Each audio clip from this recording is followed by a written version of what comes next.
Hey everybody, and welcome into the VR accessibility overview for Hotdogs, Horseshoes, and Hand Grenades. This game is nothing but just simply ultimate destruction. You gotta be the best sausage that you can be. And have full access to the Steam VR menu from in-game, so if you need to or want to play seated or any of that, you are in luck. While there is no option in the settings for it, you can use the height offset / play space mover with toggle to play while seated with no issue. You will need the toggle though, not to pick up the weapons, but to crouch behind cover in some scenarios, as you won't just want to be standing when behind the obstacle that could save you from being destroyed by the AI sausages. You want to actually be able to crouch behind them.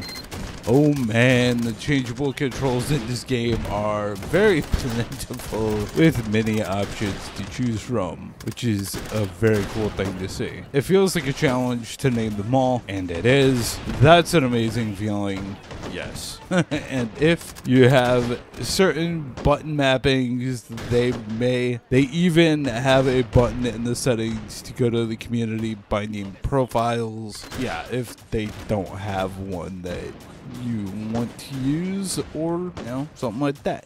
Like with the controls, movement options are much the same, as there are a higher number of choices. You'll be doing some reading and testing to find out what works best for you, because I can't tell you that. There are a lot. Again, I'll say that this is an amazing thing to have this number of options. We go back to the norm though with the turning types that are available to you. You of course have smooth turning and snap turning, and if you're standing, you have physical turning. Now, colorblind modes, closed captions, and difficulty levels are all absent from H3VR.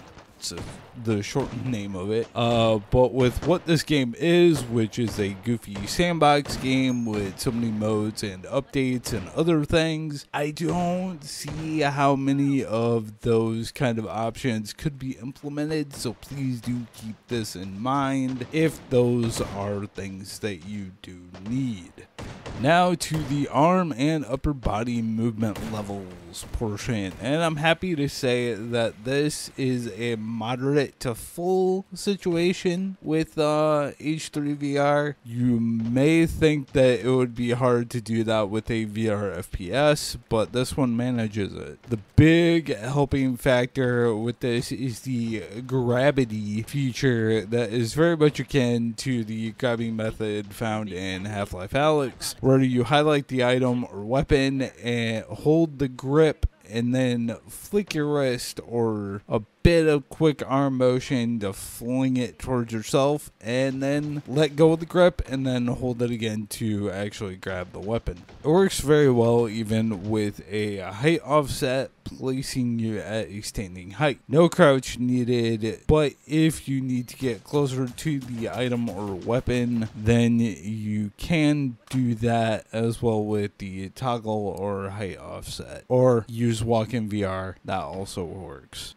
And that is it for this accessibility overview video. Hopefully it can help you or somebody that you know who may be thinking about playing this game but isn't quite sure if it's accessible to them or not. And yeah, that's all I ask. That's all I can hope for with these videos, is that they help. And in the description, there will be a link to a Google Doc that has every set of accessibility notes, not just for this game, but for 120 plus others, or yeah, I think it's around 125-ish, close to that, and I'm just getting started doing this stuff. So yeah, hopefully all those can help you or somebody that you know. And with that, I hope you are having an amazing day or a night whenever you happen to be watching this, and I will see you later.